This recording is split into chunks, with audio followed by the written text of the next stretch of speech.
નમસ્કાર મિત્રો આપની સાથે હું છું પિનલગીરી ગોસ્વામી। આજના વેધર એનાલિસિસમાં વાત થશે આજે તારીખ 12 જુલાઈથી લઈને 20 જુલાઈ સુધી ગુજરાતમાં કેવું રહેશે હવામાન। આવનારા દિવસોમાં શું વરસાદની પરિસ્થિતિ છે, અત્યારે ગુજરાતમાં જે વરસાદનો વિરામ ચાલી રહ્યો છે ક્યારે પૂર્ણ થશે અને આવનારા વરસાદનો રાઉન્ડ કેવો રહેશે, કયા જિલ્લાઓને અસર કરશે અને ક્યાં મેઘતાંડવ સર્જાઈ શકે છે, તમામ પ્રકારની માહિતી આ એક વિડીયોમાં તમને મળી જવાની છે।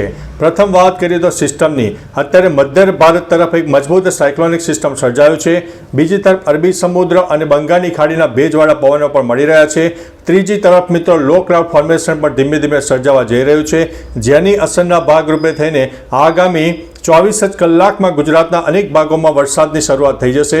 ખાસ કરીને ઉત્તર ગુજરાતનો પૂર્વ તરફનો વિસ્તાર, મધ્ય ગુજરાતનો પૂર્વ તરફનો વિસ્તાર અને દક્ષિણ ગુજરાતના અનેક ભાગમાં વરસાદની શક્યતા રહે છે।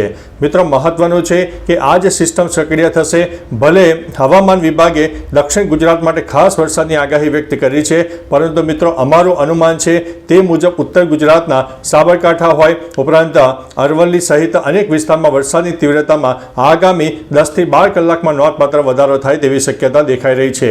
બીજી તરફ મિત્રો મહીસાગર, દાહોદ, પંચમહાલ, છોટાઉદેપુર, વડોદરા, નર્મદા સહિત અનેક જિલ્લાઓમાં હળવાથી મધ્યમ અથવા તો કોઈ જગ્યા મધ્યમથી વધુ વરસાદ આગામી 10 થી 12 કલાક બાદ જોવા મળે તેવી શક્યતા છે। આજે મોડી રાત સુધીમાં ગુજરાતના ઉત્તર તરફના વિસ્તારો, પૂર્વ તરફના વિસ્તારો અને દક્ષિણ તરફના વિસ્તારોમાં વરસાદની તીવ્રતામાં નોંધપાત્ર વધારો થાય અને આવનારા 24 થી 48 કલાકમાં સૌરાષ્ટ્રના પણ અનેક પંથકમાં વરસાદની તીવ્રતામાં નોંધપાત્ર વધારો થાય તેવી સંભાવના દેખાઈ રહી છે। મહત્વનું છે કે આજે તારીખ 12, આવતીકાલે 13, 14 અને 15 જુલાઈ સુધીમાં ગુજરાતમાં ફરીથી એક વરસાદનો મોટો રાઉન્ડ આવશે, જેમાં ખાસ કરીને અરબી સમુદ્રના ભેજવાળા પવનો ઉપરાંત દક્ષિણ ગુજરાતથી લઈને કેરળ સુધીની જે વરસાદની ટફરેખા સર્જાય છે, જેના ભાગરૂપે થઈને પણ ગુજરાતમાં એક વરસાદની તીવ્રતામાં નોંધપાત્ર વધારો થશે। બીજી તરફ મિત્રો પવનની વાત કરીએ તો 30 થી લઈને 40 કિલોમીટર પ્રતિ કલાકની ઝડપે પવન ફૂંકાય। થંડરસ્ટોર્મ એક્ટિવિટી આગામી 48 કલાકમાં ગુજરાતના અનેક ભાગમાં જોવા મળે। કચ્છ અને સૌરાષ્ટ્રના બાકી રહી ગયેલા વિસ્તારમાં તાપ તડકો ઉઘાડ નીકળે, પરંતુ કોઈ જગ્યાએ છૂટો છવાયો વરસાદ અને જે તૂટક વરસાદ કહી શકાય છે તે પણ જોવા મળી શકે છે, પરંતુ ભારેથી ભારે વરસાદ કચ્છ માટે હમણાં થોડી રાહ જોવી પડશે। જો કોઈ જગ્યાએ લોકલ ડેવલપમેન્ટ થાય તો જે તે વિસ્તારમાં વરસાદ થઈ જાય, બાકી સમગ્ર કચ્છ માટે સાર્વત્રિક વરસાદની આગાહી હમણાં નથી રહી। એટલે મિત્રો ખાસ કરીને આપણે જે જિલ્લાઓ જણાવે છે તેમાં આગામી 4 થી 5 દિવસ વરસાદની તીવ્રતામાં નોંધપાત્ર વધારો થાય તેવી સંભાવના દેખાઈ રહી છે।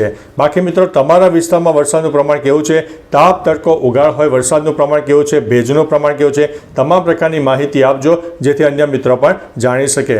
એટલે એકંદરે મિત્રો વરસાદનો નવો રાઉન્ડ આવી રહ્યો છે અને અત્યારે જ્યારે ગુજરાતમાં એવરેજ વરસાદનું પ્રમાણ 46-47% આસપાસ જોવા મળી રહ્યું છે, જે આગામી 15 જુલાઈ સુધીમાં તે આંકડો છે એ 50%થી વધુ પહોંચી જાય તેવી શક્યતા છે।